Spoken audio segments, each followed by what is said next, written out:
हरिओम तत्सत। जन्म कुंडली विश्लेषण। यह कुंभ लग्न की कुंडली है। सबसे पहले सूर्य से फलादेश प्रारंभ करते हैं। सूर्य इस कुंडली में सप्तम भाव के स्वामी है और लग्न में विराजमान है और इस पर केतु की दृष्टि है।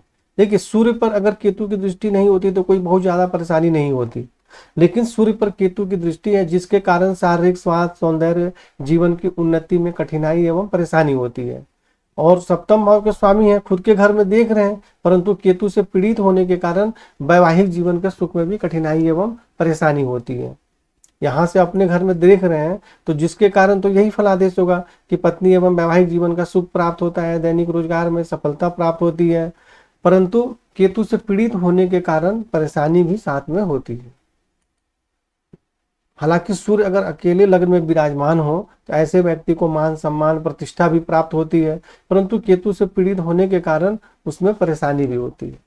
चंद्रमा इस कुंडली में षष्ठ भाव के स्वामी है, रोग एवं शत्रु के स्वामी है और चतुर्थ भाव में अपने उच्च राशि में बैठे हुए हैं, परंतु चंद्रमा पर भी शनि की दृष्टि है। देखिए, हालांकि चंद्रमा 16 अंश के हैं और शनि 4 अंश के हैं, तो अंशात्मक दूरी ज्यादा है, परंतु अंशात्मक दूरी ज्यादा का मतलब ऐसा नहीं है कि परेशानी नहीं होगी, परेशानी कुछ कम होगी, लेकिन होगी जरूर। ऐसा बहुत सारे कुंडलियों में देखा गया जिसमें अंशात्मक दूरी ज्यादा थे परंतु फिर भी परेशानी हो गई। तो ऐसा सोचकर कि भाई चलो शनि की दृष्टि का प्रभाव नहीं है, अंशात्मक दूरी ज्यादा है तो हम उपाय ना करें, तो ऐसे में परेशानी हो जाती है। तो चतुर्थ भाव माता भूमि भवन का स्वामी का घर होता है और यहाँ पे जब चंद्रमा पीड़ित हो गए, वो भी षष्ठ भाव के स्वामी होकर, तो माता भूमि भवन के सुख में कठिनाई एवं परेशानी होती है।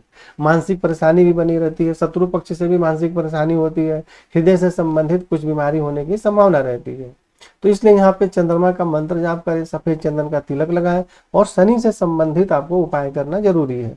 और देखिए, कोई बोलेंगे कि शनि तो लग्नेश है तो इसका दान उपाय नहीं कर सकते, तो आप ये समझिए कि किसी भी ग्रह का दान उपाय करने से कोई भी ग्रह कमजोर नहीं होते हैं, बल्कि उनमें शुभता आती है, शुभ फल देते हैं। या किसी प्रकार के परेशानी का योग बना रहे हैं तो परेशानी के योग समाप्त हो जाते हैं या कम हो जाते हैं, परंतु दान करने से ग्रह कमजोर नहीं होते हैं।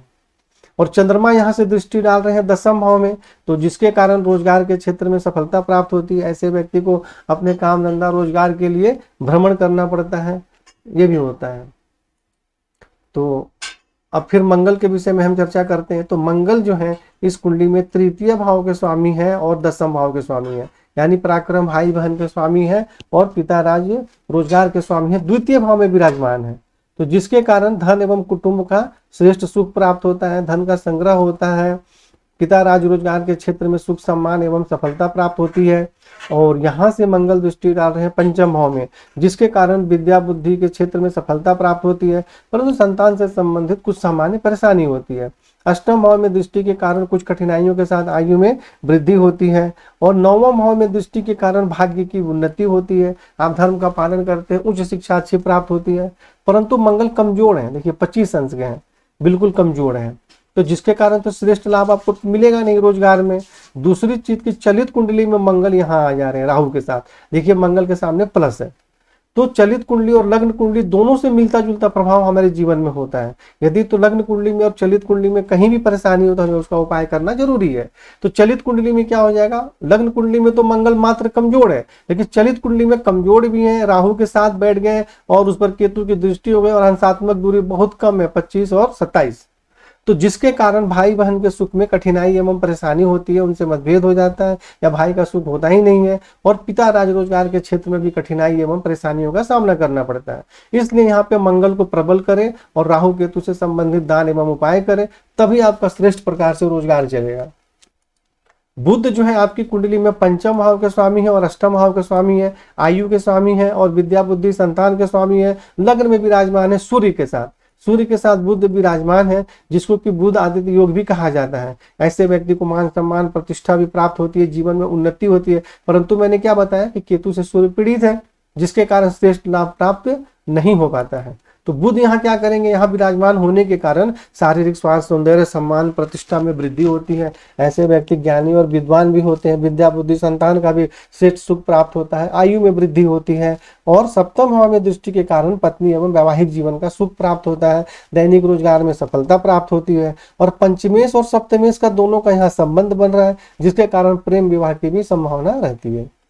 यहाँ से बुध जो है चलित कुंडली में यहाँ आ जा रहे हैं, देखिए अपने नीच राशि में और द्वितीय भाव में आ जा रहे हैं। लेकिन बुध 23 अंश के हैं, 15 अंश के ऊपर जाने के बाद बुध नीच नहीं माने जाते हैं। तो द्वितीय भाव में आएंगे तो भी वहां पर अच्छा ही फल देंगे। धन एवं कुटुंब का सुख प्राप्त होता है, आयु में वृद्धि होती है, किसी प्रकार के गुप्त या विशेष ज्ञान के क्षेत्र में सफलता प्राप्त होती है। परंतु बुध कमजोर है, 23 अंश के हैं, बिल्कुल कमजोर है। तो आप बुध को प्रबल करें और लगभग 7 कैरेट का सोने में या पीतल में जाम्बिया का बेस्ट क्वालिटी का पन्ना पहने, जिससे कि आपको अच्छी सफलता प्राप्त होगी। और गुरु जो है इस कुंडली में आय भाव के स्वामी है और धन भाव के स्वामी है, यानी आमदनी के भी स्वामी है और धन का संग्रह और कुटुंब के भी स्वामी है। और ये चले गए द्वादश भाव में नीच राशि में। परंतु गुरु जो होते हैं 5 अंश तक ही नीच होते हैं और गुरु 10 अंश के हैं, तो इसलिए यहाँ पर नीच, 11 अंश के हैं, इसलिए यहाँ पर नीच नहीं माने जाएंगे।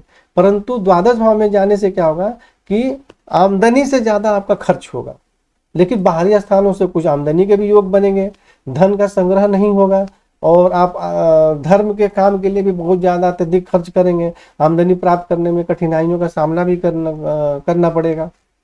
और यहाँ से गुरु दृष्टि डाल रहे हैं चतुर्थ भाव में, जिसके कारण माता भूमि भवन वाहन का सुख प्राप्त होता है। षष्ठ भाव में दृष्टि के कारण नौकरी में सफलता प्राप्त होती है और शत्रु पक्ष पर भी आप खर्च के माध्यम से प्रभाव स्थापित करने का प्रयत्न करते हैं। ननिहाल पक्ष से भी सहयोग प्राप्त होता है और अष्टम भाव में दृष्टि के कारण आयु में वृद्धि भी होती है।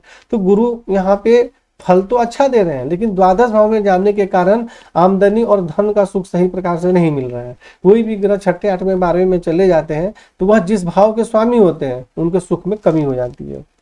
और यहाँ पर तो भाई क्या हुआ कि खर्च के घर में चले गए, तो और वो भी धन के स्वामी और आमदनी के स्वामी, तो इसलिए श्रेष्ठ आमदनी नहीं होती है। तो यहाँ पे शिव ग्रहों का उपाय करने से आपका समस्या कभी ठीक नहीं होगा। आपको यहाँ पे लक्ष्मी मंत्र का विशेष अनुष्ठान बार बार करना पड़ेगा, तो आपको आपकी योग्यता के अनुसार श्रेष्ठ लाभ प्राप्त हो सकेगा।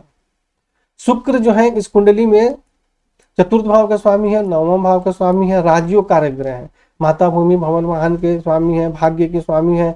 और यहाँ पे शुक्र जो है उच्च राशि में बैठे हुए हैं और द्वितीय भाव में, तो जिसके कारण धन एवं कुटुंब का श्रेष्ठ सुख प्राप्त होता है, धन का संग्रह होता है, माता भूमि भवन वाहन का सुख प्राप्त होता है, भाग्य की उन्नति होती है, आप धर्म का पालन करते हैं, उच्च शिक्षा प्राप्त होती है। और अष्टम भाव में दृष्टि के कारण आयु में वृद्धि भी होती है। परंतु शुक्र जो है 25 अंश का बिल्कुल कमजोर है, तो इसलिए आपको खाली उच्च राशि में बैठने से नहीं हो जाएगा, आपको स्थान बल और अंश बल दोनों देखना पड़ेगा विशेष रूप से। चलित कुंडली में शुक्र आ जा रहे हैं यहाँ पे तृतीय भाव में, तो जिसके कारण राहु के साथ आ जा रहे हैं। तो अगर शुक्र यहाँ पर अगर राहु के साथ आ गए, जो कि आपके राज्यों कारक ग्रह है और विवाह के कारक भी हैं, तो फिर वैवाहिक जीवन में या प्रेम में सफलता नहीं मिल पाती है। यदि किसी से प्रेम होता भी है तो वो फिर किसी न किसी कारण से टूट जाता है और वैवाहिक जीवन में भी परेशानी होती है। तो इसलिए यहाँ पर शुक्र को प्रबल करें और राहु केतु से संबंधित दान उपाय करें। शनि इस कुंडली में लग्नेश है और 10वां भाव में बैठे हुए हैं, देखिए, तो जिसके कारण कुछ कठिनाइयों के साथ पिता राज रोजगार के क्षेत्र में सुख सम्मान एवं सफलता प्राप्त होती है। और यहाँ से द्वादश भाव में दृष्टि के कारण बाहरी स्थानों के संपर्क से सहयोग प्राप्त होता है। चतुर्थ भाव में चंद्रमा पर दृष्टि के कारण माता भूमि भवन इन सब क्षेत्रों में कठिनाई एवं परेशानी होती है, मानसिक परेशानी बनी रहती है। और सप्तम भाव में दृष्टि के कारण पत्नी एवं वैवाहिक जीवन के सुख में कठिनाई एवं परेशानी होती है और विवाह में बहुत ज्यादा विलंब होता है। और जो शनि है उन पर किसी ग्रह की दृष्टि नहीं है, इसलिए यहाँ पे कोई परेशानी शनि को नहीं है।